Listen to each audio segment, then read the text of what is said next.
Thank you, Rangers. You've done a great service to the entire universe. I guess it's time to say goodbye again. May the power protect you all. Wow. So that was Tommy. He really is the greatest Ranger. And here we go. It's the comic book bullies. Man, you come right out of a comic book. It's the comic book bullies. You will bow down before me! It's the comic book bullies. Now I am the master. It's the comic book bullies. It's the comic book bullies. Welcome back to the Comic Book Bullies from There's New Bully. I'm your host, Leroy, a.k.a. Don't Go to the Bathroom in Your Dreams, with my co-host. Okay. Yeah, this is Eli, aka Namor's nuts. And that is going to be a topic of discussion we will talk about. Yeah, and we're back with another episode. And like I said, this is the week before Black Friday. So even in Black Friday is even a thing anymore. Here's the thing, Eli. I think what's going on is that Black Friday is now a thing again. Because people can go out again. Because people can go out again. Well, we outside, so yeah, we can go there. It's nostalgia. Right. Remember Black Friday, kids? Sure, Grandpa. Okay. So yeah, but here's the thing: Black Friday isn't like Black Friday again. So the long gone are the days when people are punching each other for $100 TVs, stuff like that. We're not doing that anymore. Here's what you need to do: bring yourself into the 2022 and the 2020s. Use technology. Buy this shit online. Even if it's at a store. Cyber Monday. Or even Thursday. The stores don't close on Thanksgiving. Buy it on Thanksgiving that day. Yeah, schedule it for pickup on Friday. Go get it. You don't have to punch anybody, strangle anybody, stomp anybody. None of that stuff. That's done. So hopefully Or hopefully you already got a TV like me. I got a TV. I don't need to punch nobody for a TV. Exactly. I might go there for them, they got those doorbuster deals. You can get 10 pockets of drawer or 10 packs of drawers for $1 or some shit. Yeah, or maybe PS5. Now people are gonna punch people for PS5s. That's gonna be a thing. Hey, you see a PS5, elbow drop, sweep the leg, do something. So can't help you with that. It has begun. Yeah, I feel like we have done our due diligence. Although I do feel like on Saturday, the day after Black Friday, we are going to get all kind of news reports about people getting punched in the face and shit, So, what do we got? Big Jake. Jake's in the house. Let's see. Now wait from the box, away from the. Hey, cut up the box, put it in a bag, then throw it out. It fell off the truck. We know the terminology.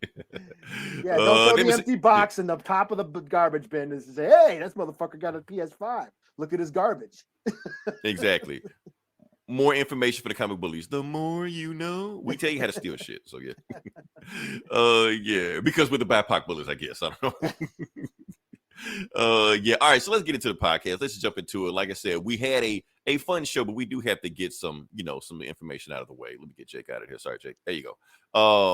Like I said, there was a passing that happened just a few hours before we started doing this. We do want to say rest in peace to Jason David Frank, aka JDF. Pretty well known person to everybody, really. I didn't know who he was.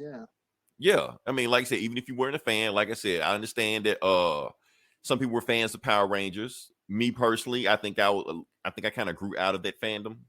Yeah, I was a little too. I was like in college when that shit was. I was like right there. It was like right there, because it's like this. When you saw Power Rangers, you either thought this is the greatest shit ever, or you were like, this shit look like Voltron. I think I think if I was that age at that time, I probably would have liked it too. If you never saw Voltron, that would have been your shit. Yeah, basically. 10 years before that, I was watching Voltron. I was watching Transformers, Robotech, Godzilla movies and shit. It would have been something I would have liked too. So I right. So we're at that age we were like, no, I'm not really feeling that, But that's okay, because my last fandom, my personal fandom, was Teenage Mutant Ninja Turtles. That was my fandom. I was into that too. And I was from the cartoon. Sorry, I know I wasn't a purist, but like I said, everybody had their favorite. But the thing with the difference between the Ninja Turtles and the Power Rangers is that everybody had their own favorite Ninja Turtle. That's very different. You either had Leonardo, who was the alpha, Raphael, who was the badass, Michelangelo, who was the fun one, and Donatello, the one nobody wants to admit, but eventually Eli turned around to it and admitted. So that's cool. But the Power Rangers, on the other hand, everybody had one favorite. Everybody had that one favorite. Here's the thing, Eli. Power Rangers did suck for a while until the Green Ranger showed up. When the Green Ranger showed up, he just showed up, just started beating everybody's ass. I was watching shows like, what the fuck is going on? You know, he just came in and he just started wrecking everybody. You just like, so you're into the lore. You know the lore. This is as much as I know. I just know that dude beats. Now, where he came from, what's his space name and shit like that, or why he showed up later on, I don't know. All I know is that he showed up beating ass. That was it. And then he eventually took over the team, became the leader. And you know how Optimus Prime just like wrecks everybody by himself? That's how he was. Like, yeah, like Luke Skywalker, he was their guy. So yeah. So when I started, I was like, the Pink Ranger. God bless the Pink Ranger. Okay, so you got the Pink Ranger, you got Topanga, and I'm trying to think of another one. 6 from Blossom, I think. Like Kelly Kapowski. Okay. Everybody got their top 5 crushes, 90s crushes. The Becky G in the suit. I thought these were all see, Jake, that's beyond me. That's beyond me. You're talking about some 2000 shit right there. I was way past about it. Anything past 1990, whatever, I'm Power Rangered out, you know. But the thing is, like I said, Jason David Frank, JDF came back. He was by far the fan favorite of Power Rangers. He appeared in the most episodes out of any actor ever in Power Rangers. He even showed up like in death battles and stuff like that, like on YouTube, where like he fought like Ryu from Street Fighter. And they were like Ryu versus Green Ranger, and he actually showed it. Like, they didn't get an actor; it was him, you know. And so he fought, got his ass whooped. I wish I could fast forward, but anyway, he comes back as the Green Ranger, you know, to start whooping ass, you know. And then Bloodsport. That's what I was gonna. Blah, blah, blah. Yeah. No, you're right. You messed it up. You talk about Jean-Claude Van Damme. That's not him.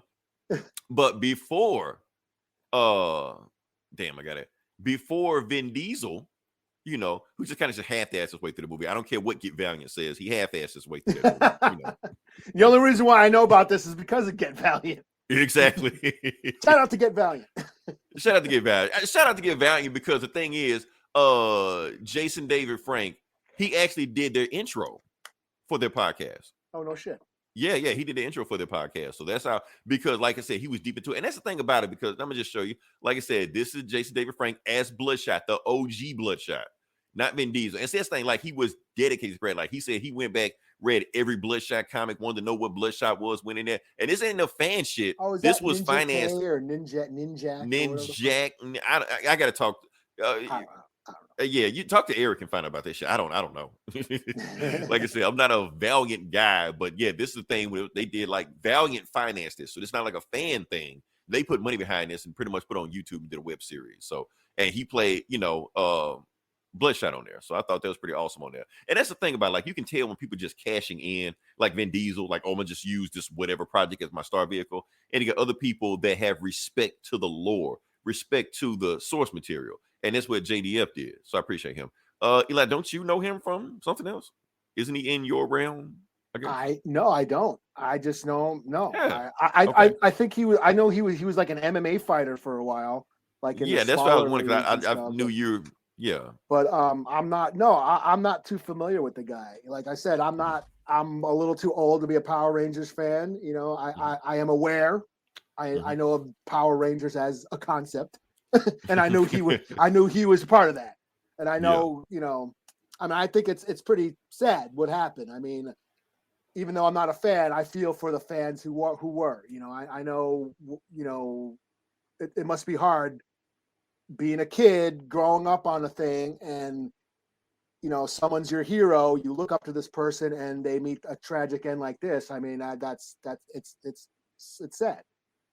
Right. Especially, you know, rumored on how he went out. Like I said, I don't know. I'm not going to speculate. Yeah. It's sad, you know, like I said, your strong friends, check on them, you know, make sure, like, because especially like you said, he's rich, famous. And if that happened, you know. And that seems to be a thing with like celebrities. Like they just seem to, I don't know, isolate themselves, or I don't know what it is about, you know, the celebrity lifestyle or just being in the public eye.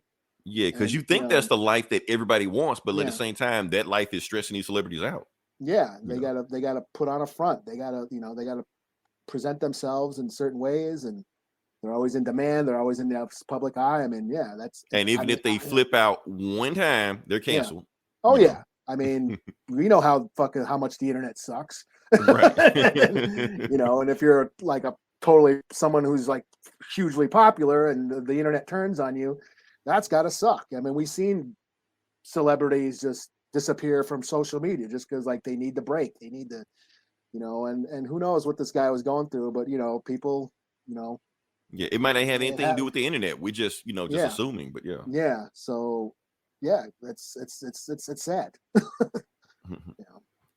So yeah, but that's thing I do appreciate him that he did care for his fans. Like I said, you could tell he was dedicated. Like Jake said, he come to cons all the time. He would sit there talk to his fans.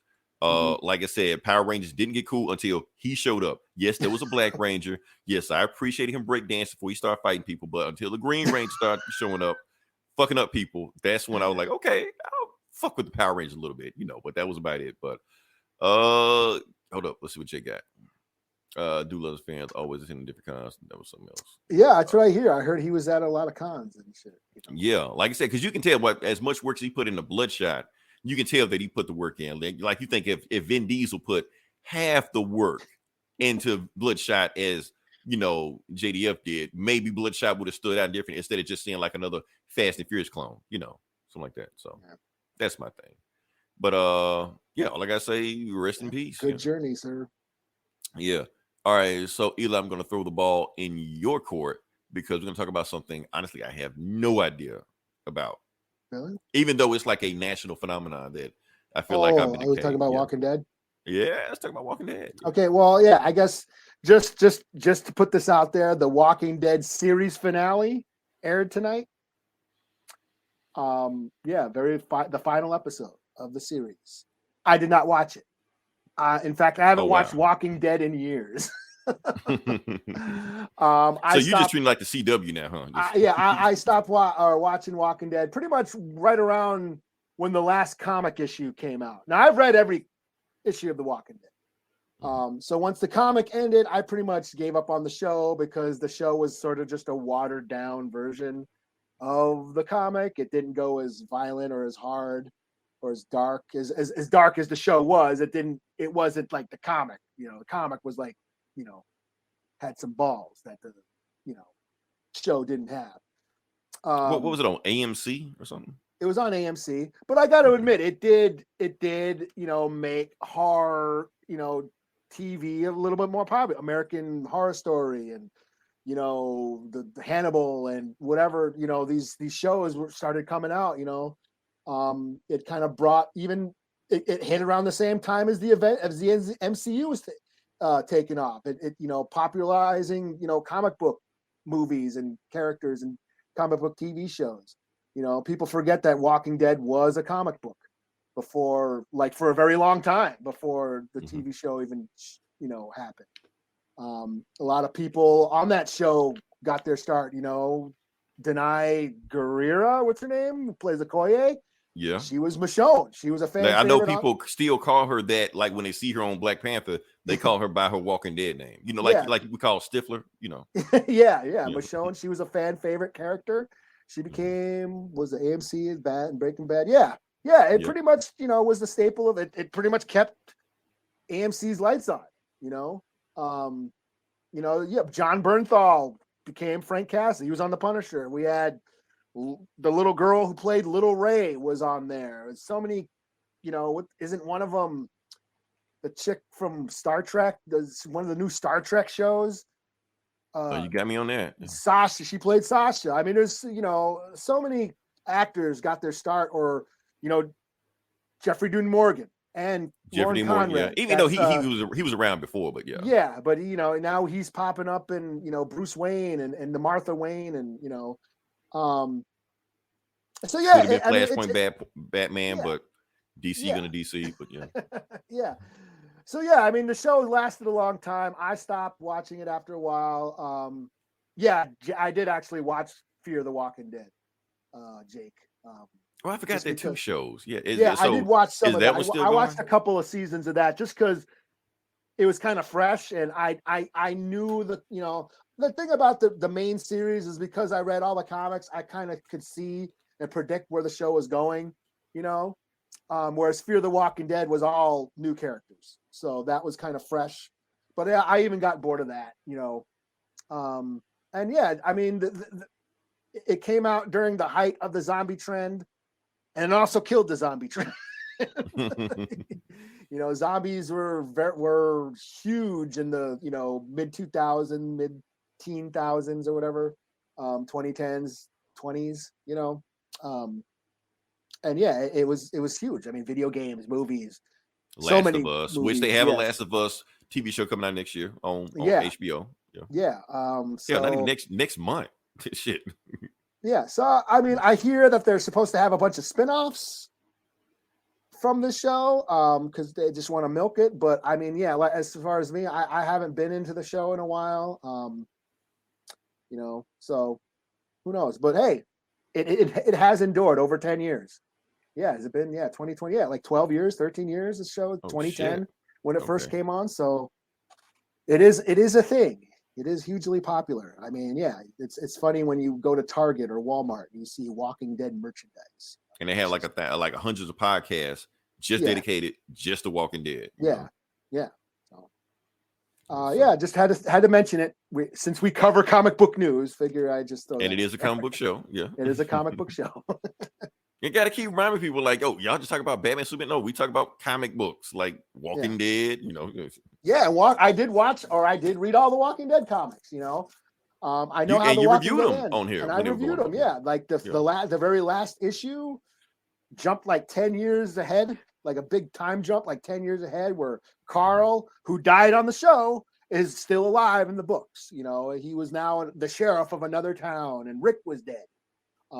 Yeah, so like the show deviated from the comics, sort of, kind of, but still kept into the same plots as the comics, because I saw like on a commercial that the Commonwealth was on the show. They're doing the Commonwealth story arc, which was another, you know, society, another town with, you know, with stormtroopers.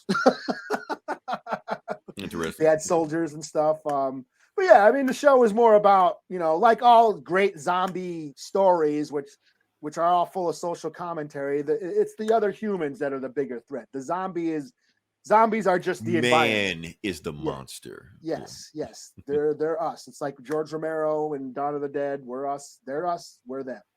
The dark side of humanity. It brings the worst out in people. When society breaks down, the worst of humanity comes out, and that's kind of the social commentary of George Romero's zombie movies and all great zombie tales. And The Walking Dead kind of hit that sort of, you know, stride, because, you know, we all remember 2012 when we all thought the world was going to end. You know, everyone thinks the world is going to end every 5 years.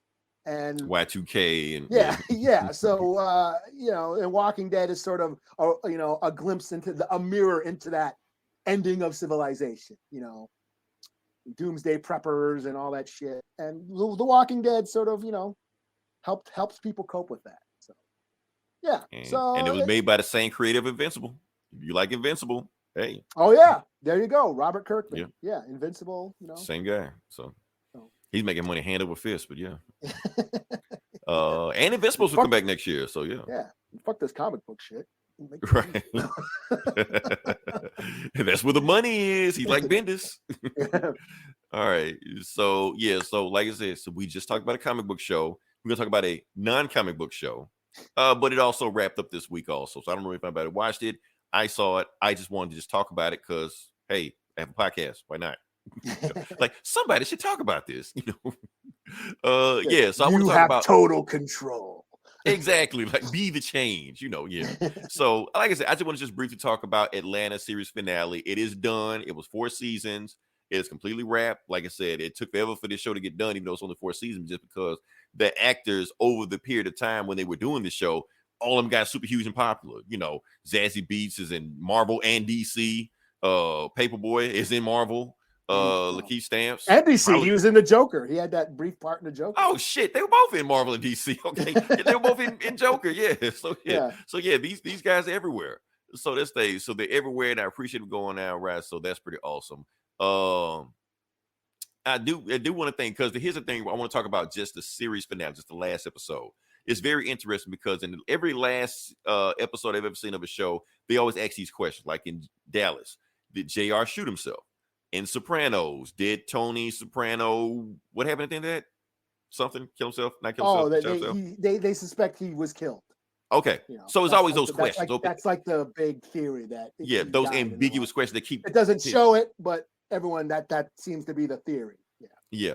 So in Atlanta, the big question is, did Judge Judy have a fat ass or not?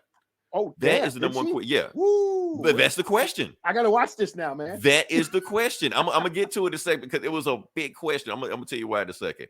Now it's time to make the damn community movie. Yeah, he got nothing else to do. You might as well. Now, the reason the Judge Judy question is a question, whether or not she got a big booty or not, because the thing is, it would turn out that Darius, Lakeith Stanfield, the big plot twist at the end of the series is that he goes into this sleep deprivation chamber at the end of every episode. And he said he goes like, I go once a week for 30 minutes, so like that. Oh, so is it all a dream type of thing? Maybe it's almost like a thing about Inception, so the thing is, so it's saying that the whole show may or may not have been in his head. That's why all the crazy shit that go on the show, he just made it up. He just thought of it. And the reason Judge Judy has a big booty in there because he knows it's funny as hell, man. It's funny as hell. So the only way he knows whether or not he's dreaming or not, because Judge Judy is his totem. If Judge Judy gets up on, from the show and she got a fat ass when she's walking away, it's a dream. But if not, he's really, So at the very end of the show, he like steals a car. The police are coming for him, and he's just sitting down watching Judge Judy. And then Judge Judy stand up, but we never see what Judge Judy look like. We just see his face, and that's how the show ends. So we just think like was it like the top, or like the totem and the top in Inception, the same ending, because we don't know whether or not it failed or not. So we don't know if he's dreaming or not. But if he is dreaming, that means the entire show is a dream. So now we got to ask: did Judge Judy have a fat ass or not? We don't know. This reminds me of a con. I went to a con. Me and Izzy. Shout out to Izzy, one of the Geek Savs. We were at a con, and what's her name? E.T.'s mom, the woman who played Elliot's mom on E.T. Yeah. She was in The Howling. She's been in a bunch of horror movies and stuff. Dee Wallace, I think her name is. Mm-hmm. Elliot's mom on E.T. She was like the mom back in the early and she's probably reaching at in her 50s or 60s now. Well, Izzy was commenting on the size of her her badonkadonk that she was packing. She had some junk in the trunk. Okay, you talking about like in her 50s or back in yeah, this is like I don't know, a few years ago at a con. He's like, damn, E.T.'s mom's got a fat. Okay. I'm like, okay. I can see back in the 80s. He's like, no. Right after she was there at a car, we passed. He's like, damn, man, she had a fat. She might have let him did it. It's just like I was like, okay. It just came out of nowhere. Shout out to Izzy. Checking out that Jilf ass. Oh man. But like I said, it was some other stuff going on in the show also, other than Judge Judy. Because the thing was, what the main plot of this story is that they went to a black sushi restaurant. And the thing was like mixed it where you had like Hennessy and sushi, stuff like that. But it made a very interesting point in the show. Because the thing is, they didn't want to go to the black sushi restaurant. They wanted to go to the Popeyes across the street. And the black sushi restaurant basically told them, like, why don't you eat sushi from us? It's okay for you to eat sushi at a sushi restaurant. But because a black man is serving you sushi, you don't want to eat it because it's too weird. And it's almost like a commentary of what Donald Glover was doing for this show. Because everybody said Atlanta's like weird as fuck. But there's plenty of white weird shows. But if a black man makes a weird show, everybody like, oh, this shit too weird for me. I can't do it. He's serving you black sushi. But we don't want black sushi. We want Popeyes. That's pretty much how the show ended. It's stereotypical. Yeah. You expect certain things from certain types of people and what they create. Right. So it's an interesting commentary, but at the same time, at the end of the show, they ran away from the sushi restaurant, got Popeyes, and that's how the show ended. So, but it was other stuff went on. It was stuff sprinkled throughout the show. It was another interesting episode too. He made fun of Tyler Perry, of course. I gotta watch season again. They made some references to MF Doom on the show because it was a rapper. It wasn't MF Doom. I don't know if you know Earl Sweatshirt, but he was basically pretending to be MF Doom. They were saying that he was dead and he was planning like raps through his verses to like an Easter egg hunt, and it was like he had to follow through with it. Well, like, that's what they say Doom did. He had right, yeah. So it's the same thing. So it wasn't Doom, but it was a guy basically pretending to be Doom. You know, and I thought that was like a shout out to Doom. And it was another thing, like Doom is giving you something different. He's not, Drake or 21 Savage or no shit like that. No, he's him. He's doing something going against the grain. And people, sometimes you be like, oh, I'm not used to that. That sometimes you gotta get out of your comfort zone. That's the thing. You don't have to be placed in a box all the time. And I think that's what Donald Glover was trying to do with this show the entire time. Some people own it, some people own it. Like I said, me personally, one of my favorite shows of all time. Season 3 was kind of rocky, shaky, but the episodes they hit. So anybody haven't seen it, definitely recommend it, watching it. Season 1 starts off regular, but it gets weird. Oh, the best episode probably ever on the show happened this season. They made a fake documentary about a black CEO of Disney. And they're saying he's the one in the 90s that greenlit the Goofy movie. And he put all kind of subliminal stories in there to make the Goofy movie the blackest movie ever. And I started watching it. I'm just like, damn, okay, that shit is in there.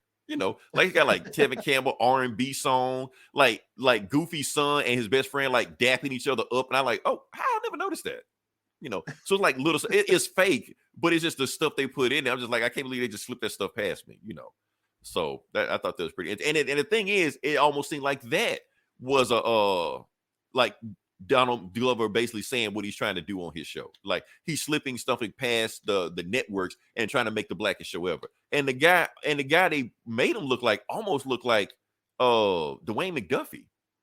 So I don't know if he was trying to make a reference to that also, which Dwayne McDuffie was also doing stuff like that. Like I said, shout out to the creative milestone, Static, Icon, all those folks like that. So it was very, very reminiscent of that. So that's all I got to say with that. Wasn't there? He was doing some sort of like in season, I think it was season 2. He was sort of making a commentary on hair, and that one guy that Paperboy's homie, he was like, wasn't he like trying to straighten his hair, and he was letting him. He was the Prince of Tides or whatever. I remember that shit was funny. Something weird, but but then Zazie Beetz' character, she was I think he does like you said, go, makes references that, black people will get, that mostly damaged. Derpy 501st. Yes, mostly damaged. Yeah. But yeah, all I can say is that if you watch Community from beginning to end, you're going to come to one conclusion. Donald Glover is a genius. Because at the end of it, you're just like, okay, written by Donald Glover. Some of these episodes directed by Donald Glover. You're like, damn. Okay. Yeah. So, yeah. So I don't know what he's going to do next. Whatever he does next, I'm on to it. Hell, I've been playing some of his music, man. Some of that Childish Gambino music, we should have appreciated more. Like his old 2013. I'm going to go, yeah. So, what do we got here? I don't know who this is. Him and Jordan Peele will make a perfect harmony. I'll be honest with you. Some of those episodes of Atlanta out Jordan Peele. Like it made me stop for a second and realize, damn, did Jordan Peele do this shit? So I don't know. Like if he wanted to do like a horror movie himself, I don't know. Jordan Peele might be in trouble. So, yeah. That's all we got to go with that. All right. So what's next? Okay. Before we get to the next thing, we're going to go to this one. Something simple. Okay. There's a big shakeup going on in Disney that happened like almost 30 minutes before we start recording. So for those who don't know, who don't keep up with the business side of Disney, all you need to know is that the CEO of Disney right now, well, as of yesterday, is Bob Chapek, the Lex Luthor looking motherfucker on the right. But Bob Iger on the left is the old CEO. So Bob Iger, the old CEO, just fired the new CEO and made himself the new CEO. For those who don't know, Bob Chapek is the CEO that was over Phase 4. Based on when Phase 4 started, he took over. So I'm not saying point fingers, anything like that, but everything that happened in this Phase 4, he was responsible for it. So whether that's a good thing or not, I don't know. Will Disney get back on track with Bob Iger? Maybe. Fuck this woke shit. Right. Nothing but white superheroes. And we're not gonna go there because Captain Marvel and Black Panther did get greenlit under Bob Iger. So yeah. So He's just chasing money. That's all he's doing. yeah. I mean, like I said, Disney is making the money like they should. So hey, heads gotta roll. Now people don't know. Maybe Bob Chapek had. Now who's to say that Bob Chapek had much influence on the direction Phase 4 went to? Maybe he didn't. But I do know he was the guy that screwed over Scarlett Johansson out of that money. It was definitely him. Everybody pointed fingers at him like, what the fuck was he doing? Because he's the one that didn't sign a deal with Disney Plus, tried to cut her out of the deal. And actually, Bob Iger had to step in and fix that shit. So who knows? Maybe Disney will be back on track. I don't know. But then you got a bunch of people saying that Disney hasn't fallen off. Disney has been fine. Phase 4 is fine, or if it's not fine, it's not Bob Chapek's fault. We can't keep moving the goalposts. Look, it's working or it's not working. One or the other. So, yeah. But we're going to do an in-depth on Phase 4 one day. Not today, but we'll do it one day. Yeah. I was saying, it was Tony Stark was the one who led it. We don't have him anymore. I think that's why. Chris Evans. Yeah. Yeah. We don't have that one star that led the whole series. Or Chadwick Boseman. Shit. Yeah. We don't have that. And right now, like I said, I asked this like a few movies ago. We keep reviewing every MCU movie, and I was like, who is pushing this new phase? Who is the audience supposed to follow in this Avengers verse, the MCU going forward? We don't have Robert Downey Jr. anymore. We don't have Tony Stark or Thor or Chris or Cap anymore. Like who is it? Is it who's leading the charge? Is it Doctor Strange? Is it Wong? It doesn't even feel like a charge. It doesn't even feel like it's cohesive. It's just shit happening. Which I'm honestly, me personally, I'm fine with. If you want to just introduce new stuff like that and just put your feelers out, throw shit at the wall, see what sticks, I'm fine with it. I'm fine with creativity. Because wasn't that the biggest problem that people had with Marvel, that everything just felt the same? Everything felt like a factory, just cranking shit out. Yeah. And now when they're trying new shit, now we're mad at them for that. We never would have got a Werewolf by Night in Phase 3 or before that. Yeah. I mean, I think that's, everyone's expecting, because there's more content, they there's going to be some shit. You're not going to like everything. I think that's what's it, Eli. I think that is what it's too much content. Yeah. Marvel stretching himself then, because before you didn't have, you just had, we had Agents of S.H.I.E.L.D. and whatever. Who gives a fuck? Yeah. The movies, 2 movies a year, and that was it. And it was a hype event. Now, since 2020 till now, we didn't had about 10 MCU projects. Yeah. So that's a lot. Every other month there's a new show. There's something then there's a movie. There's like it's just like this constant barrage of content that I get some tired of it connects. Yeah. Some of it connects, some of it don't connect. Yeah. Some of it contradicts. You turn around and get WandaVision, next month you get Doctor Strange Multiverse of Madness. You're like, wait, what? It don't even flow together. And you don't have to watch it all. You don't have to like it all. I don't watch it all. It's like the comics. I don't read every fucking comic, even though they're probably all in the same universe. And you got to read this to find out that. I don't do that shit. So why would I do that with the shows? Right. And they do the shows on purpose because they know that if they make them too interconnected and you miss one episode of the MCU, people are like, you know what? Fuck it. Because how many times people done that with regular TV shows? I missed one episode. Fuck it. I'm done. I would do that, So they do that on purpose, that they don't want it. Like fans, Black Panther Wakanda Forever. What I do appreciate that movie, that you can miss every single MCU movie that came out. All you need to watch is the first Black Panther. As long as you've seen that, you're good. Yeah. You have to watch anything else in between it. So. And those and some of those MCU movies are the ones that are like that, like Guardians. Or now Shang-Chi is like another new favorite. Right. It's just out there by itself. Yeah. Maybe Iron Man 3. That's about it. Maybe, but even that, or the Hulk. The Abominable. And Abomination was with Wong. Yeah. Okay. Yeah, but whatever. You don't. But it's not required. So you can fill in the blanks. Yeah.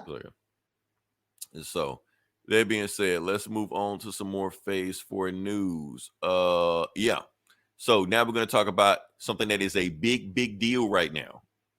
Yeah. Huge deal. Huge deal right now. Justice for Namor. So yeah, so that's what's going on right now. So yeah, Namor had his package CGI'd out. I don't even know if this is real, Eli. I don't even know if to believe this or not, to be honest with you. I know other people saying that. I don't know if the internet is just making this up because you never know. You never know if they're just making shit up sometimes. Just so. Because we might find out that none of this shit is real. You know, it's just there. Somebody just made like that thing with what's that? Opie's daughter. What's her name? I can't remember. Opie's daughter. Opie's daughter. You know, Ron Howard. What's Ron Howard's daughter? Okay, yeah. What's her name? I know what you're talking about. Bryce Howard. Bryce Dallas Howard. Okay, yeah. Come on, I know you know Opie's daughter. Opie. Yeah. I don't call him Opie though. Well, I call him. Maybe that's racist. I don't know, but I'm just saying. But the point is, we got Bryce Dallas Howard. Now they got this Photoshop of stuff of basically her out, and they're saying that they photoshopped her butt smaller for the Jurassic World poster. Now I don't know if that's true or not, but they're saying yeah, because they say her ass was too round for the posters, but when you look in the movie, she wearing like some jeans and just like pow, you know. But I don't know if it's true or not. You know, that's what they're saying. Biscuits. Right. So now they're saying they're doing that with Namor. They're saying they didn't edit all him out. So of course somebody, you know, had to see who got that CGI job there, man. Pissing out this guy's dick. You know? No, do that. The internet. Yeah, there's been so many great memes that have been like this one CGI. Like they already overworking the best of work they're doing right now. Like, why am I doing this shit? Because they got every frame. Yeah, it's how many frames? There's 32 frames per second, and you gotta no pencil that shit. You know, that's the shit job. You know that they gave some intern nobody likes. You know. Yeah, we need it by Monday. It's fucking Saturday. now he did it so much that anytime he sees like a hot dog or a corn dog, he just starts freaking out, starts getting triggered and shit. Like no.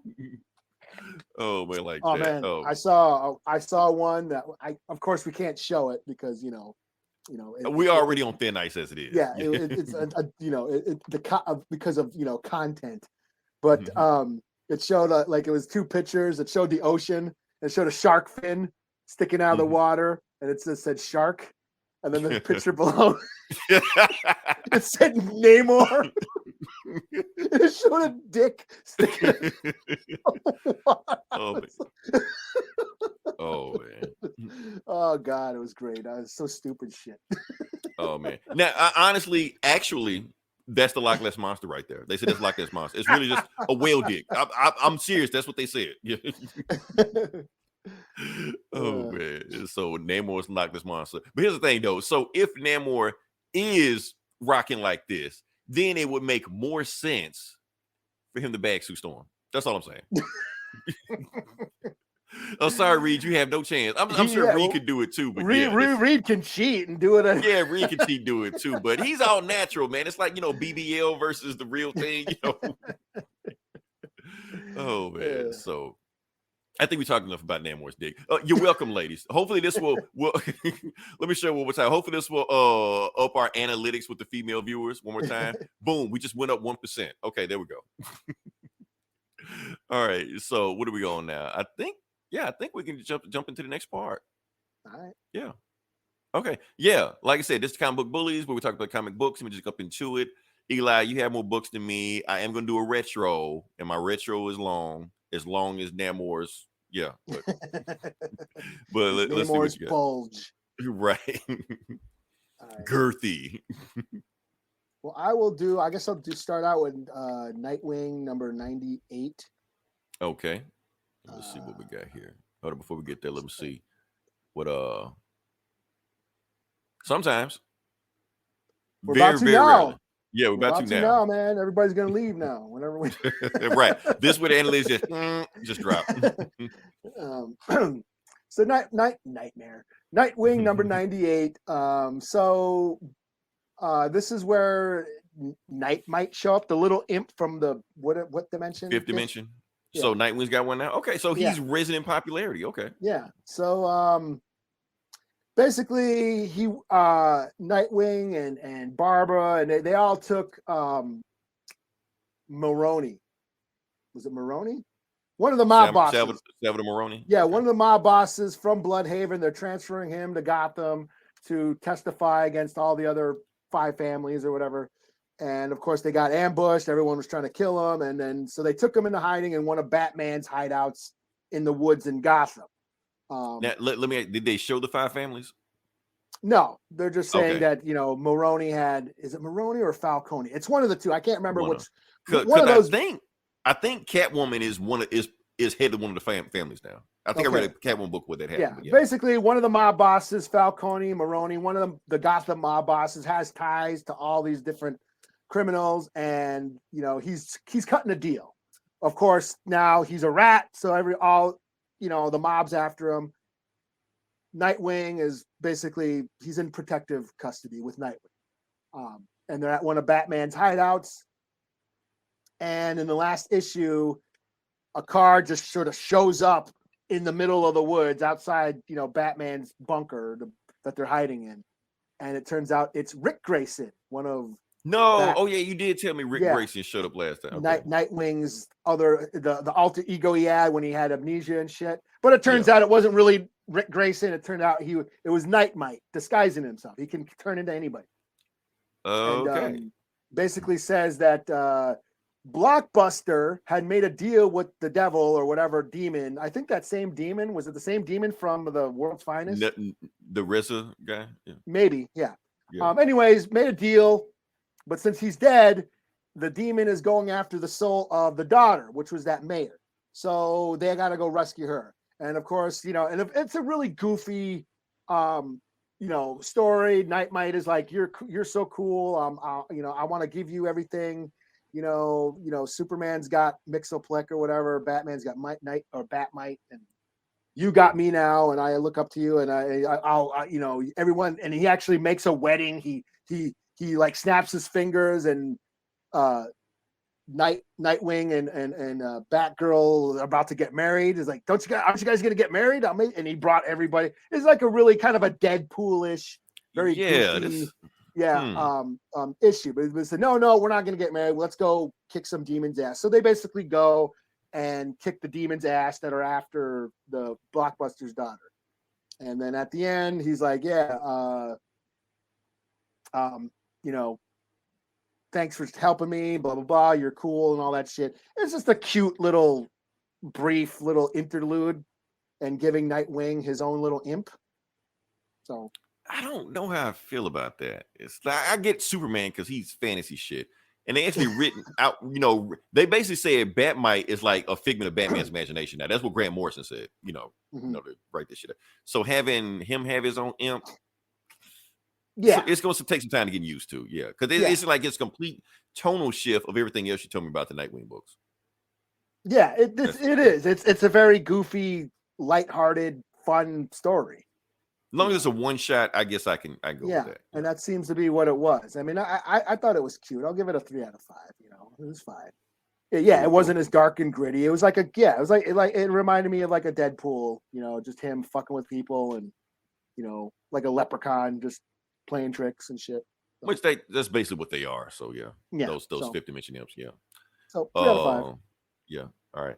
So next book I'm going to do. This is a freebie, but I'm gonna get through it as fast as possible. It was Stargirl: The Lost Children #1. It was written by Jeff Johns.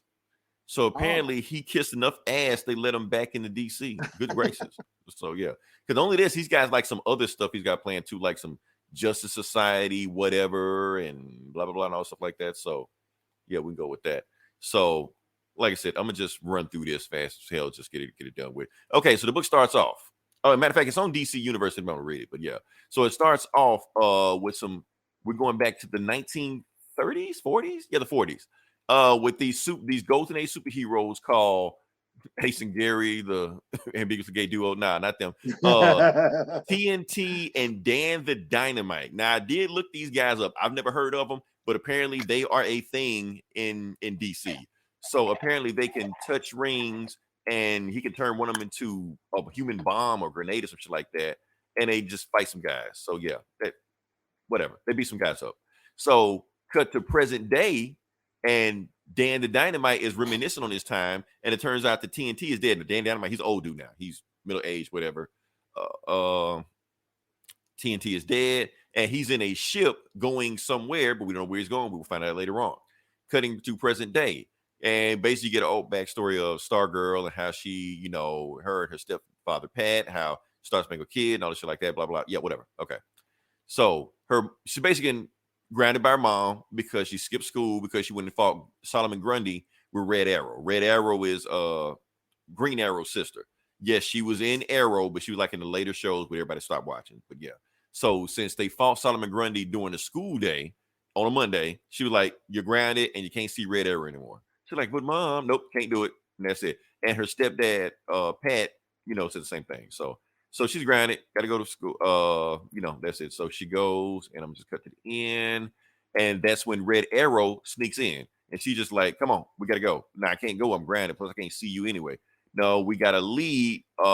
Basically, what's going on, the whole plot is that sidekicks are coming up missing. One of their friends come up missing, and they think they got to lead, so they're going to follow. And the thing was, Stargirl got a vision that a enemy called the Childminder is coming, and she don't know where the vision came from, but we found out the vision came from the Spectre. The Spectre is telling her, "This bad guy's coming. You got to take care of him." So that's what they do.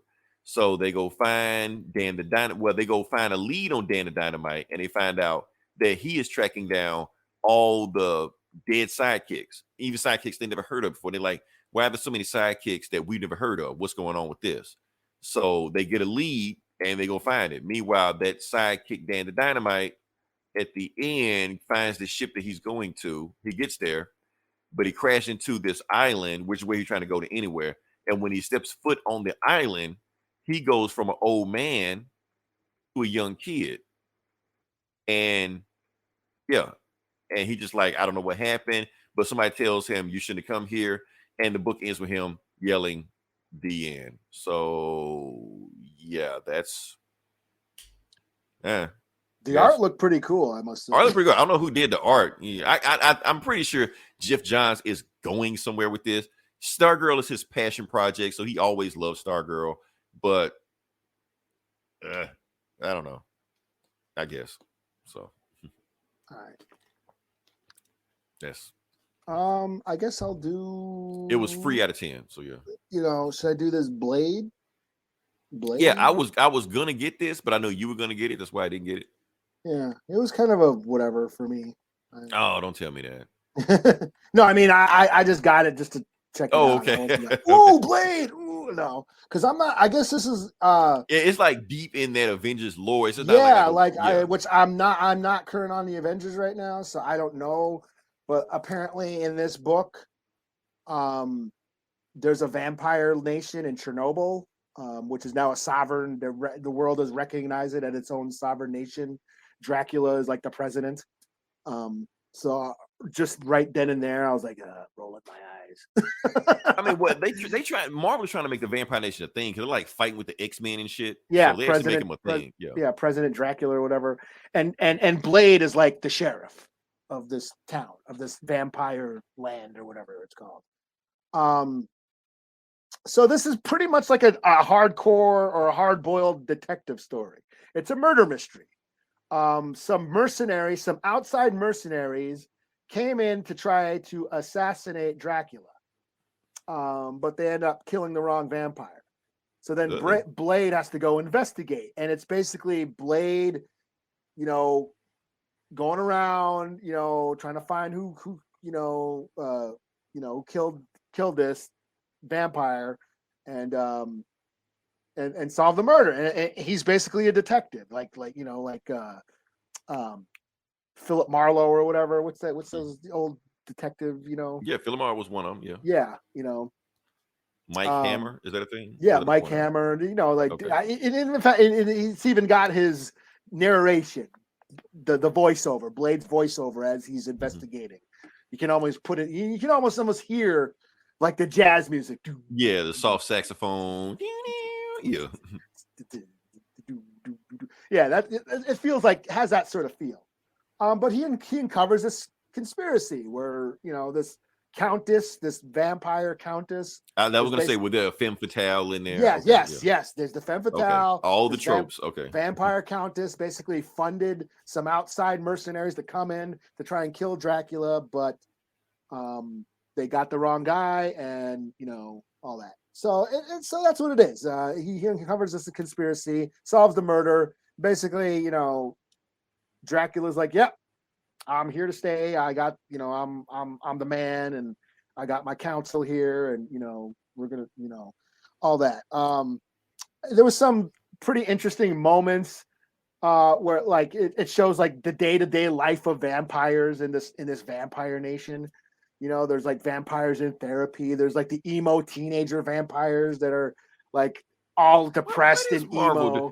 See, Eli, do we really need this? Do we really No, need this? we don't. I was like rolling my eyes. Like, I don't know if this is cool or not, but it is like, it was like a See that I hate to go there, Eli, but that's because we're in the woke generation where we Yeah, have to see like- the side of everybody. Have to understand how the they're coming vampire from. teenagers that are in therapy. They're all emo and depressed. The one vampire girl is like, "Oh, I should just go walk into the sunlight right now." Oh. Like kind of cheesy. And she, Yeah, to listen to emo music and shit. Yeah. I it kind of reminded me, what's that one? Is it Day Walkers or something? There was a movie with what the hell is that guy's name? Ethan Hawke. Ethan Hawke played it was like a vampire society, and they're all vampires. It's like this vampire society, and he ends up helping humans or something. I don't know. I was not into it. It came out like in the early 2000s or something, but it kind of reminded me of that, of like this vampire world, a world of vampires where they're thriving. They got day jobs and shit. And basically, does Blade chop anybody's head off in this book? No, he does not. Actually, he does, but it's off panel. Okay. When he's interviewing the Countess, he's talking all this shit. Everyone's talking shit. She's, "Oh, okay. Pierre and Gomez or whatever, her vampire bodyguards, she calls for them, and Blade goes, "You talking about these guys?" And he like really throws her the heads and shit. That's about the old school thing. There was like an action scene where the Mercs first drop into not Transylvania, whatever this nation is called, and try to go steal like the sarcophagus of this they think it's Dracula, but it turns out it is this big action sequence, but it's just dudes with guns fighting, vampires, and it was okay. Blade listens to emo music. I thought he listens to house or whatever. What was that? Yeah, it's like all the vampires do it. He just kills anybody listening to emo music. What's that song? I don't know that, but it's stuck in my head now that you said it. Fucking the Most Def song on Blade 2 was dope. I got it. I against I. That shit was dope. That shit was, yeah. Did it feel like a one? Did it feel like a one shot? Because I didn't know. That's what I was like. I was when it got to the end, it said the end. I was like, "Oh, is this a one shot?" Okay. Like, okay, cool. Because I don't know if I'm picking up the second issue. Okay, just get in, get out, be done with it. Okay. If it's a one shot, I'll give it a 4 out of 5 because it helped my interest enough. But if it's an ongoing series, yeah, no. Okay, give you a quick Blade fix. Okay. Yeah. So. All right, so next book I'm going to do. Okay, the book I'm going to do is a book we did from last week that I get a chance to do, but I'm going to do it this week. A lot of cool books did drop last week. Yeah, we just get a chance to do it, but that's okay. I'm still leave it up. So the book I'm going to do is Batman versus Robin number 3. I did not do this. Oh, it was awesome. It was awesome. I gotta tell you, I'm gonna just spoil it, just tell you what happened. He fights all the Robins. Oh, no shit. He has to run the gauntlet. Yeah. Cool. So that's what I like about this one. Boom, get in there. All right. So basically what happened is people have been keeping up with this. Damian has magic. His great grandma is like some kind of weird ass witch. And the demon that controls all the magic in the DC universe and create the last Pith trying to take over the world. And Damian's just trying, and he gave Damian one mission to kill Batman. So yeah, that's the thing. Oh, I can't pull this up. Hold on. The thing won't pull up. Anyway, But that's what's going on with Damien right now. So Batman is on a mission to go to Lazarus Island. He's on his way to Lazarus Island right now to just face off with Damien and the demon and Damien's great grandmom and stuff like that, and got to fight him. Meanwhile, the last issue show that Damien has control of all the Robins. Boom, there we go. And that's where the book starts. So let's jump into it. I finally got everything working. Okay. So the book is basically Batman and Alfred going to Lazarus Island. And basically he's saying, I can't get in contact with the Bat family because everybody's been taken out. And the reason they've been taken out because the Devil Nezza or somebody else has taken out all the Bat family. So he can't call for any help.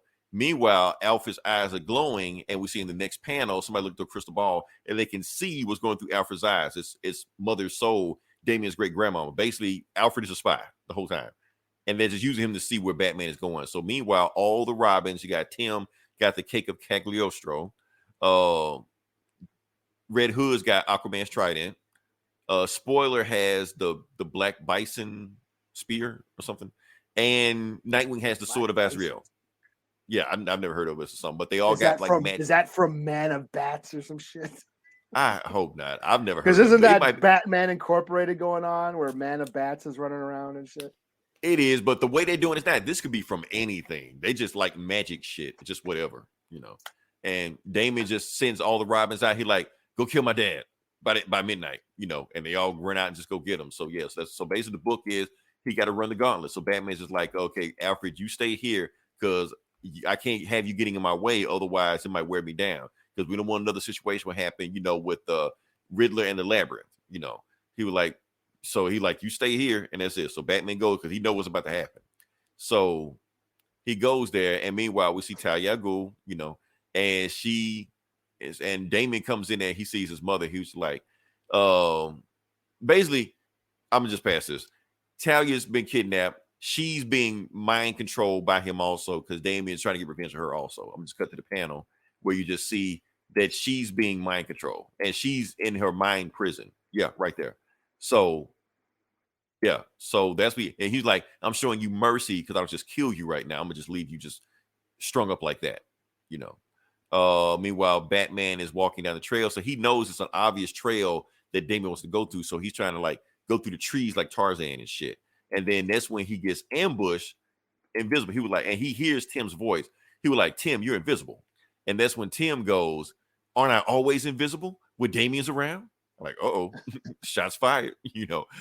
And that's when like, you never paid attention to me anytime Damien's around. I was your number one Robin then. You should be treating me like I was yesterday's garbage, you know. And he's talking all this shit, still smacking the shit out of him. And that's when Batman takes the cape off, throw it at Tim, you know, and realize, so as basically, Tim is the smartest Robin, but he's the weakest fighter. So Batman just takes him out like it's nothing. You know, he moves on. He's like, okay, I threw my shoulder out, but for the most part, I'm good. You know, but he knows other Robins are coming. Skip, I don't care about the Queen of Fables. I don't care about Devil Nezza. And then we get to the next part, and that's when Batman is snatched up by plants, and he get his rib broken, and his response is, oh shit, not again. You know, he don't even care anymore that he gets broken. So he thinks he's getting attacked by Poison Ivy, but that's when he gets attacked by Spoiler and her Black Bison spear, some shit like that, control plants. And she's doing her worst to try to kill Batman, but Batman's just like, okay, she ain't shit. So why Batman, or like, why didn't Robin, like Damien, send her first? Obviously, she's not here alone. And that's when he gets attacked by Red Hood, you know, smacks with Aquaman's trident. He's like, I'm here, Bruce. And he's like, Bruce, why didn't you come look for me? So basically, all the Robins are like saying fucked up shit to him to throw him off his game. Spoiler's just like, why didn't you train me like other Robins? Why did you cast me aside? Red Hood's just like, why didn't you look for me? And he was like, reason I didn't look for you. And he doesn't tell him, but Batman's like, the reason I didn't look for you because I couldn't come to terms with myself that I created another Joe Chill, you know, for what he did, you know. So he feels, you know, bad for what he did, but these Robins are like getting on his ass.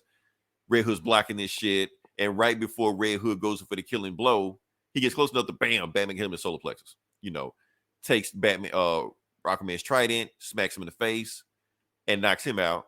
Rides the trident, you know, rides the wave to go get a spoiler and knock her ass out. So that's 3 down. That means there's 1 left, and he knows that's gonna be the toughest one. So you're like, let's go. But meanwhile, he got cracked ribs, his shoulder thrown out, but he got to do it.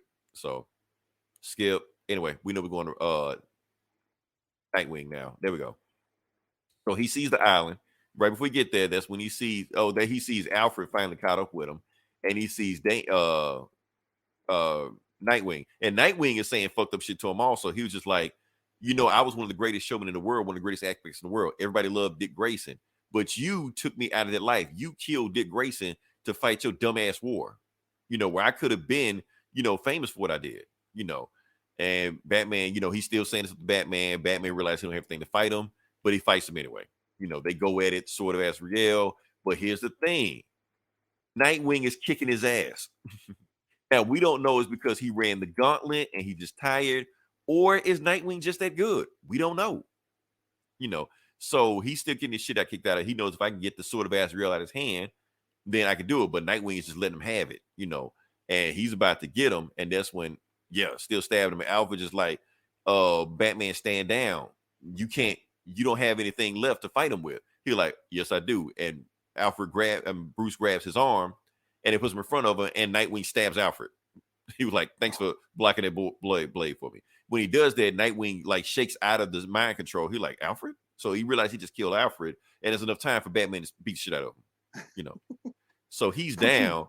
Right. And Alfred just like, how did you know? He's like, what? That you're a spy? I knew you were a spy 3 minutes in when I first met you. Yeah, you answered all the questions, but here's the thing. You hate Oolong Tea. You don't have a granddaughter. And that Riddler shit, that shit happened in a cartoon. That didn't happen in the comics.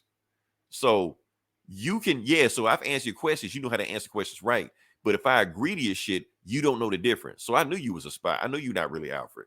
And then that's when Alfred said, well, actually, I kind of am the real Alfred. That's when he kind of like a spirit leaves his body. He was like, in order for the devil Nezza to resurrect me, he did need a part of my soul.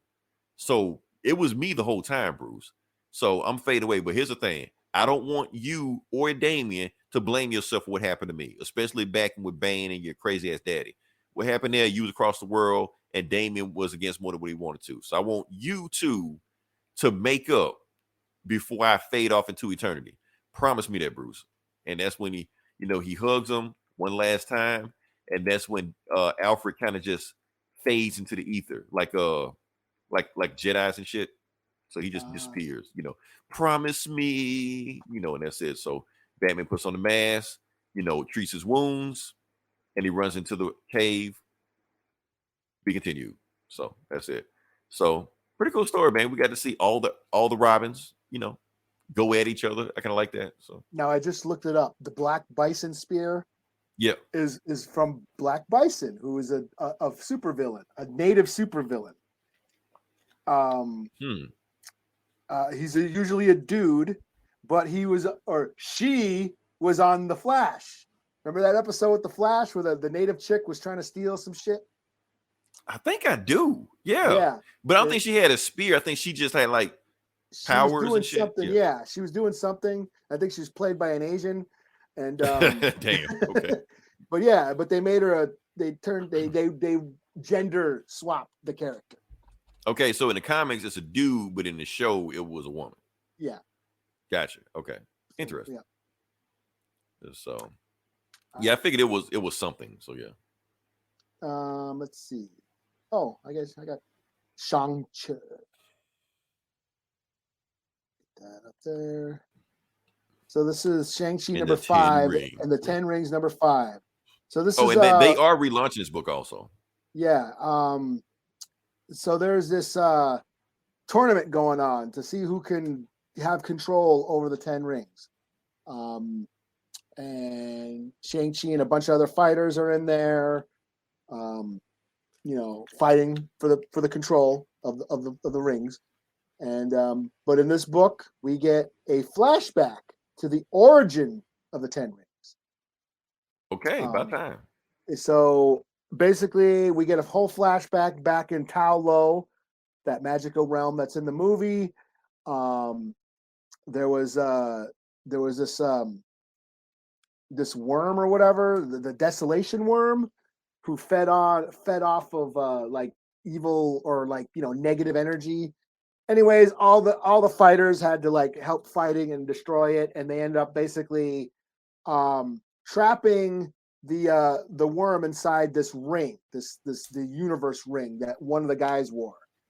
But it turns out that I guess that it was like the ring of power on Lord of the Rings, where it started corrupting him and making him evil. So they had to kill that guy and then break the ring into 12 pieces. So 10 of which are what, that got out into the world, that was recovered by, the House of Daggers, or whatever they call it. What's it? The House of Shang-Chi's house, the House of Weapons. House the of weapons, Hands? Five Weapons Society. Five Weapons Society. That's it. Yeah, those guys. They were recovered, but there's still 2 left. And that's the Desolation Worm. Is this like demon worm that's possessing, what's her name? Lu Kuei, his girlfriend or his ex-girlfriend. The assassin girlfriend or the lawyer girlfriend? The MI6. Okay, chick. that one. Okay. And he's got the last 2 rings. Basically, if he gets all the rings back, he can return to this mortal coil or whatever. So that's what he's trying to do. So, that's basically what happens. We get a flashback of the origin of the rings. More fighting in that tournament. His homie that was helping him beat everybody's ass, basically betrays him at the end. And that's about it. Still cool. I'm still into this book. It was fun. 4 out of 5. In this last issue? I think there's one more, and then there's another. Then they start a new arc. Yeah. I don't know why they keep starting new arcs. Why don't they just keep it going? I don't get that. Yeah, but, and which sucks, because like this is the 10 rings, Shang-Chi and the 10 rings. So when I search this for the review or like I get like images for the comic, I get the movie. So you can't even find it. Well, I think the next book is gonna be called like Master of the 10 Rings or something. Something like that. Yeah, something like that. So, and it's the same creative team. Like it's the same creative team. We get again diving into like Chinese fantasy and mythology and stuff. So it's pretty cool, So yeah, 4 out of 5. Okay, cool. All right, so now I'm gonna do a retro review. The retro review I'm gonna do this old school Defenders 84. This is like in 1980. Now the reason I'm doing this book because this is the first time that Namor and Black Panther fought each other back in the 80s. So they had beef. I didn't know the beef went back this far. I didn't know the beef went back 40 years. So this is white Spock in booty shorts, Namor. Basically, with pajama sock T'Challa.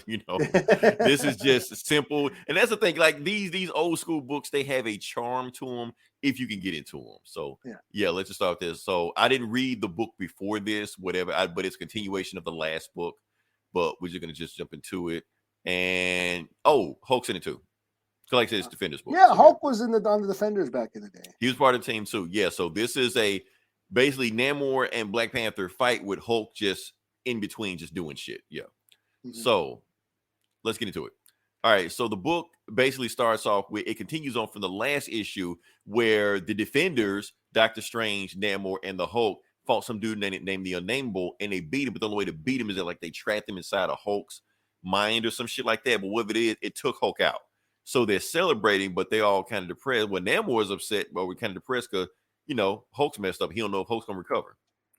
So he took Hulk back down to Atlantis, and they're on the way to Atlantis, and he's basically gonna help him recover. And they look at Hulk and they see Hulk taken out, and Namor just straight up asks Doctor Strange, you the best magician in the world, right? Why don't you cure him of the Hulk with your magic? And Doctor Strange is like, I can't. Whatever gamma shit he got going on is past magic. I can't do anything with it or science. The only person that can figure this stuff out is him, Bruce Banner. He's the only person that can figure this out. So he transferred to Bruce Banner and just like, okay, while he's healing, we're gonna leave him here. And don't worry, he's in my care, let you know. And Doctor Strange like, cool, I'm out. I got shit to do, and that's it. So you don't see Doctor Strange anymore for the rest of the book. So that's it. Meanwhile, we cut to some other shit, and we cut to Kyber Island. I actually read this book. This is a Black Panther book of Kyber Island. Basically, Black Panther got kidnapped on this island. He killed the guy over control of the island and claimed the island for Wakanda. So it's an island like off of Africa. But anyway, we got Atlanteans and we got Wakandans trading weapons. But the thing is, the Wakandans that are trading the weapons to the Atlanteans, these Wakandans are kind of like black market selling it under the table. So it's the Black Panther's not supposed to know about the shit they doing. And it's like, heard them do this shit before we kind of find out about what we doing. Meanwhile, Atlantis thinking they getting set up, so they're about to pull guns on each other, shit like that. Before they do that, bam, Black Panther shows up and starts whooping everybody's ass. They're like, he's just one man. You can get him. Like, no, he's not a man.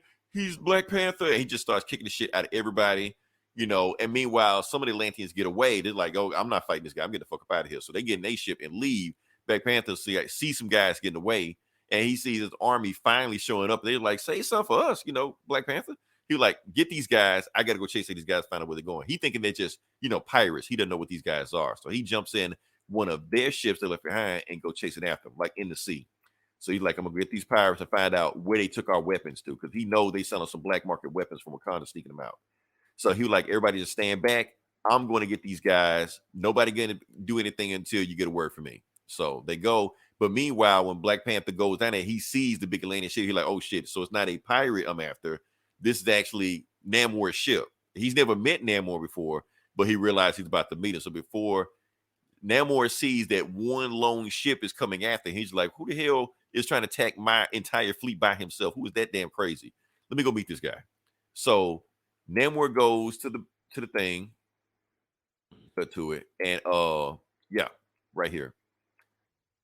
So Namor goes into the base. He empties out all the water to let the guy know that whoever it is, he just try to handle this diplomatically. So he tells the guy, come out, and we can talk it out. And that's when Black Panther shows up. You know who I am, Namor. You never seen me before, but you heard of me. You're like, wait, you're that Avenger guy, that king. You're the Black Panther.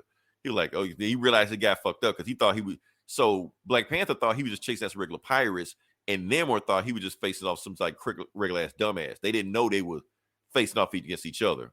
So skip Doctor Strange. I don't care. Skip. And that's when we get to the conflict of what's going on. So Namor's just like, okay, you arrested some of my guys back on your Wakandan island, but here's the thing: the guys you arrested, they didn't have my approval. So bring them back to me, and I'll punish them. And Black Panther's like, no, they committed a crime on Wakandan soil. They face Wakandan justice. And Namor's just like, well, you are on Atlantis soil right now. So you do what the fuck I say because I am the ruler down here. And Black Panther's like, okay, who the fuck you bossing around? I am the Black Panther. You don't boss me around like that. So that's where the conflict starts off right there. So Black Panther hops away, just thinking I can just, suck him in it. But he flies over there to him. And that's when Black Panther throws some shit at him real quick. And it's like some kind of, they don't call it vibranium. They just call it like some kind of magnetic thing that's supposed to like stop him from flying, like make him drop to the ground. So he basically took some of his weapons with him, and he thinking, okay, that's going to hold Namor. He's nobody. Not knowing how strong Namor is. Namor breaks out this shit like nothing. And he's like, look, I tried to give you a chance to talk your way out of it. You listen to me. So guess what? I'm going to flood this whole area. Have at it, T'Challa. So he just leaves him. And T'Challa like, okay, so this dude just tried to assassinate a king? Okay, Namor's crazy as fuck. So he puts on an air breather and he finds the spot where all the air is sucking out. He finds the vent where it's sucking out, goes through the vent, blows up behind him, and then, just gets away. So he's like, okay, this give me some time to like search around and see what the hell's going on in here. But he realizes another area that has air here. So he's like, so why do these Atlanteans need air? They may be holding somebody hostage. So he take these guys out real quick, smash that thing, and they run off. And then he goes into the room and he sees a dude, and the dude has been drugged, and it's Bruce Banner. So what does he do? Slaps the shit out of him to wake him up, which you don't do that with Bruce Banner, because when he does that, he starts hulking out, and he's just like, who slapped me? And who put me to sleep? And he just started, Hulk don't want to sleep. Hulk wants to smash, and he starts just smashing the shit out of everybody in the room. Black Panther start running off and shit like that. That's when Namor gets the word from his people that, okay, Black Panther's not dead, and he freed the Hulk, and you have Wakanda fleet coming down for you right now. He's like, oh, okay, I'm going to go handle this Black Panther myself. So he goes in the room.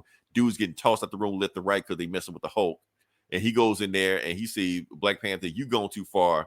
Hulk, calm down. Remember, we teammates with the Defenders. And Hulk like, what the hell is a Defender? Like, I don't know what Defender is. And you try to put me to sleep. You try to drug me. I'm going to smash your ass. So he punches the shit out of Namor and knocks him through the hole.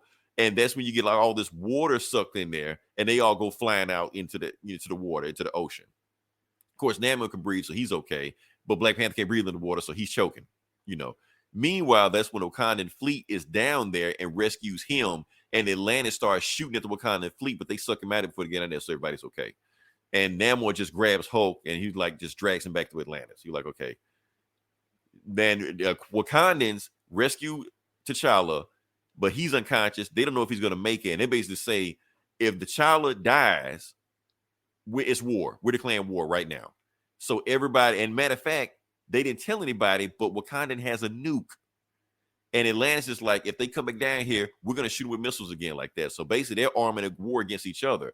And yes, Jimmy Carter, because I had to look it up who was the president at the time. That's Jimmy Carter basically saying, like, okay, Wakanda and Atlantis is going to war right now, even though it doesn't affect America. We're going to keep watching, see what's going on. So everybody's just watching, just seeing what's going on. And everybody's like, oh, it's like Iran. It's like Iran and Iraq. So that's what it's like, a third world country, what everybody's thinking of. So Hulk wakes up. He's like, what the hell did you do? He was like, I just rescued you, dumbass, because you were going to drown if I didn't do that. He was like, no, you're not going to do anything. I'm getting the hell up out of here. So Hulk like, I'm finna leave.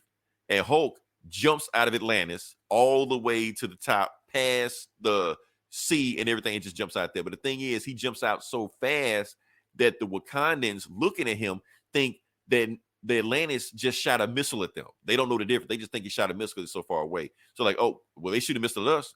We're going to shoot a missile back at them. But they going to shoot a nuke at them. They just finna just nuke Atlantis.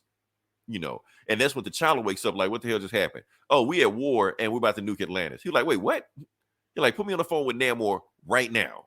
So he gets on the phone with Namor, and he basically, and Namor's like, why the hell should I listen to you? T'Challa, everything you telling me, you might just be making fun of me. I don't know. He was like, look, believe what you want to believe, but there's a missile headed for you right now.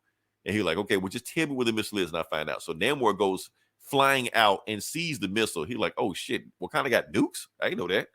So he gently nudges the missile just enough where it won't hit Atlantis, but it'll hit another target. And Namor's just like, okay, to hit a target, we won't nobody be upset about it. And the target it hits is Kyber Island, the island that was the beginning of this. That's why you don't see Kyber Island in the Wakanda movies right now, because Namor wiped that shit off the fucking earth.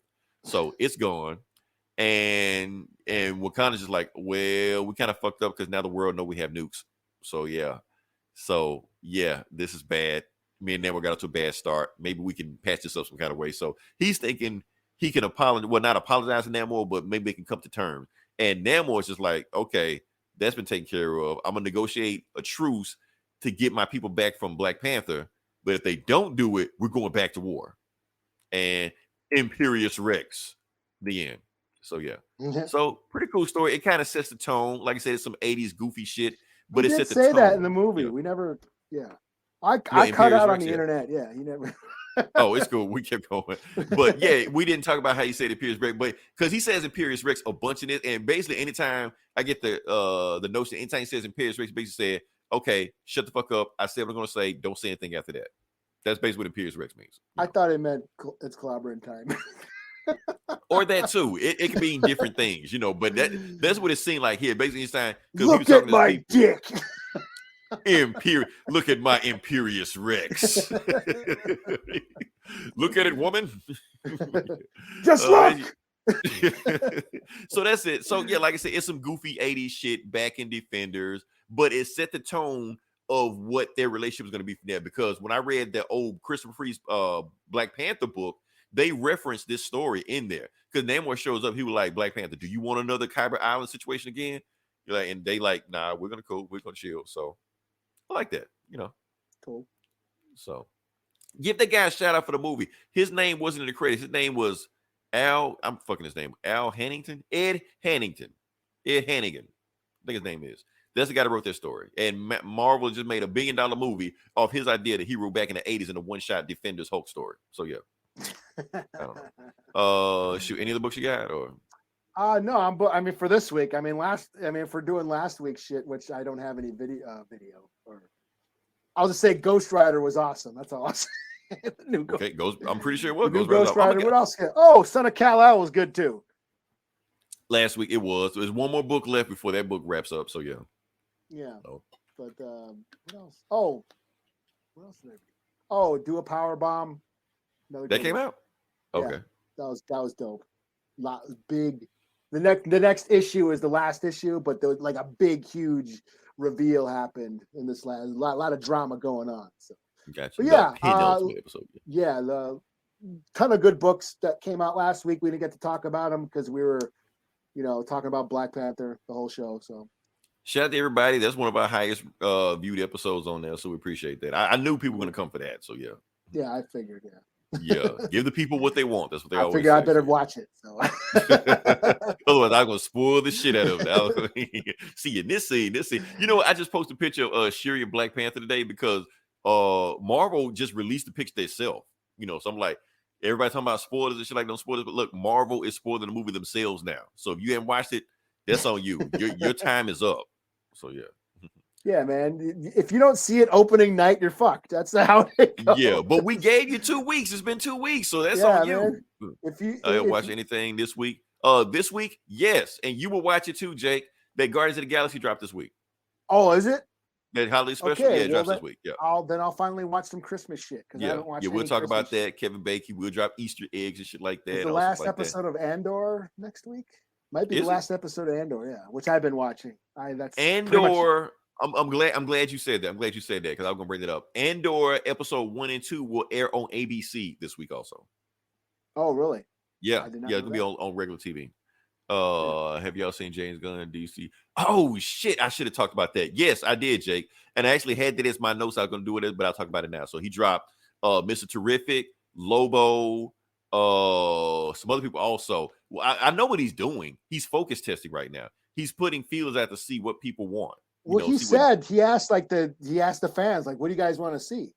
Yeah. And he got a bunch of pitches and probably people writing scripts and shit.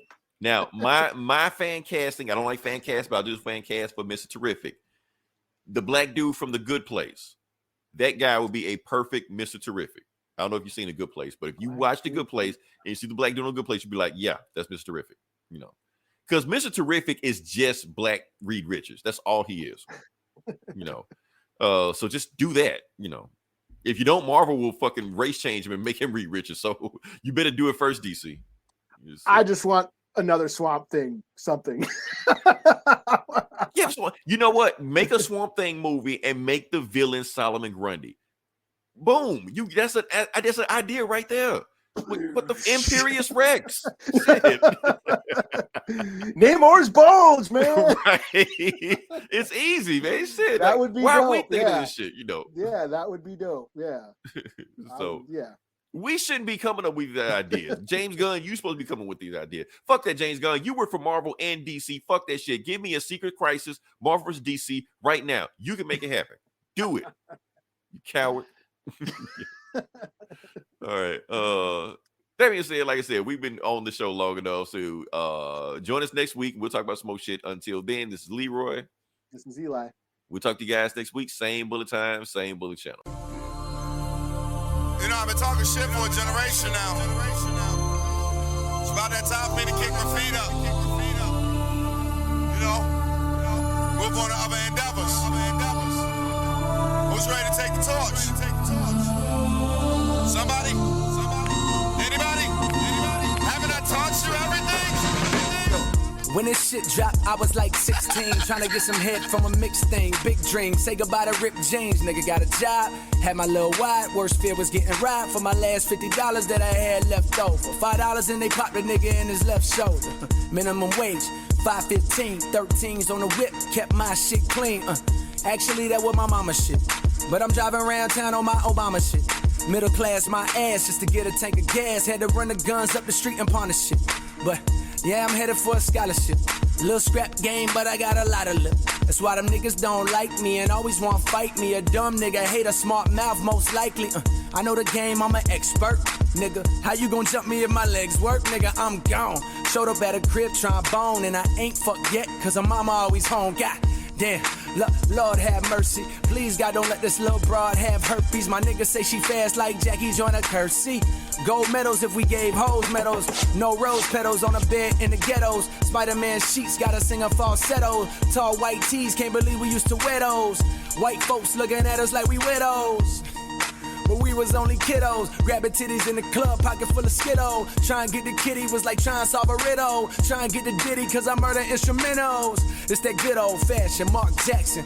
Fuck then I pass, y'all Utah Jazz in your barn. I don't play nigga, I'm Mark Matson. That's why my knots stick like a fucking Kardashian. I'm not asking my nigga, I don't need favors. I'm in the streets with the fiends, I done seen danger. My team major, we party like teenagers. I'm in the Green Range, nigga, I'm the Green Range. Gangsta Brazil.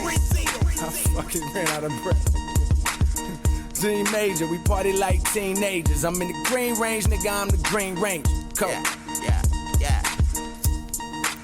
I don't even like this beat. But fuck it. I'm gonna spit like a few bars and I don't like this beat. Let's go. Bitch, I'm not old news. I'm more like gold shoes. She eat my whole dick. She like Whole Foods. They say I'm old school, but I dropped out. Drop your body off at a cop's house. They throwing up them bricks. You better box out. My niggas got enough white to build Barack house. I got my drawers on. Sam Rothstein. 44 on my waist. Rick Ross jeans. I've been faded. Stonewash jeans. New pussy, new money, new Arlene's. 50 up in that Uzi. G-unit. I murk you with that bitch. Scratch the serial number, reuse it. I'm from the N.O. Stretch niggas out like limos. That Uzi goes zit. That's pimples. I'm about to go banana pudding. You a dyke cause your man a pussy. Hit you from the blind side, no Sandra Bullock. Never bite the hand that feeds you, always watch the hand that's cooking. Tunch. Yeah, man. D4, ho. Shout out Cole. You already know what it is. Cold World, Wayne's World. We in this bitch, ho. Special delivery at your front door. Red Bow. Biatch.